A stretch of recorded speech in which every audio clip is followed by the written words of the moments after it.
హోంమంత్రి వంగలపూడి అనిత విశాఖపట్నం సింహాచల శ్రీ వరహాలక్ష్మి నరసింహ స్వామిని మెట్ల మార్గం ద్వారా దర్శించుకున్నారు. ఆంధ్రప్రదేశ్ హోంశాఖ మంత్రికి దేవస్థానం అధికారులు, అర్చకులు ఆలయ మర్యాదలతో స్వాగతం పలికారు. అనంతరం మంత్రి కప్పస్తంగాన్ని ఆలింగనం చేసుకుని స్వామివారి మొక్కులు తీర్చుకున్నారు.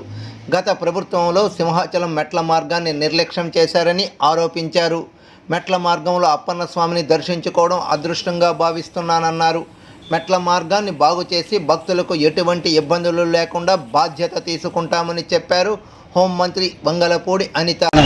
ఆ లక్ష్మీ నరసింహస్వామిని మెట్ల మార్గం నుంచి నడుచుకుంటూ వచ్చి దర్శనం చేసుకోవడం జరిగింది కుటుంబ సమేతంగా. ఈరోజు రావడం నా అదృష్టంగా, మెట్ల మార్గం నుంచి వచ్చి దర్శించుకోవడం నా అదృష్టంగా భావిస్తున్నాను.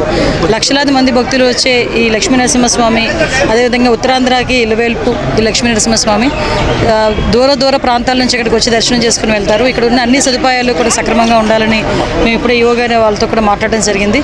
మెట్ల మార్గం నుంచి వచ్చేటప్పుడు కూడా కొన్ని మెట్లు లాస్ట్ గవర్నమెంట్లో మేము ఉండేటప్పుడు కొత్త మెట్లు కన్స్ట్రక్షన్ చేయడానికి కూడా సిద్ధపడ్డారు అప్పుడు అశోక్ గజపతిరాజు గారు.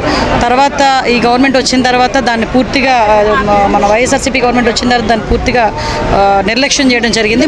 ఇప్పుడు మళ్ళీ కన్స్ట్రక్షన్ అనేది స్టార్ట్ చేసి మెట్ల మార్గం నుంచి వచ్చే భక్తులు కూడా ఎటువంటి ఇబ్బందులు కలగకుండా చేసుకునే బాధ్యత కూడా మేము అందరం తీసుకుంటాం. ఆ లక్ష్మీనరసింహస్వామి ఆశీస్సులు మా అందరి మీద, అతి ముఖ్యంగా చంద్రబాబు నాయుడు గారి మీద, పవన్ కళ్యాణ్ గారి మీద, లోకేష్ గారి మీద, అందరి మీద ఉండాలని మనస్ఫూర్తిగా కోరుకుంటూ అందరూ కూడా ఆయురారోగ్యాలతో ఉండాలని మనస్ఫూర్తిగా కోరుకుంటున్నాం.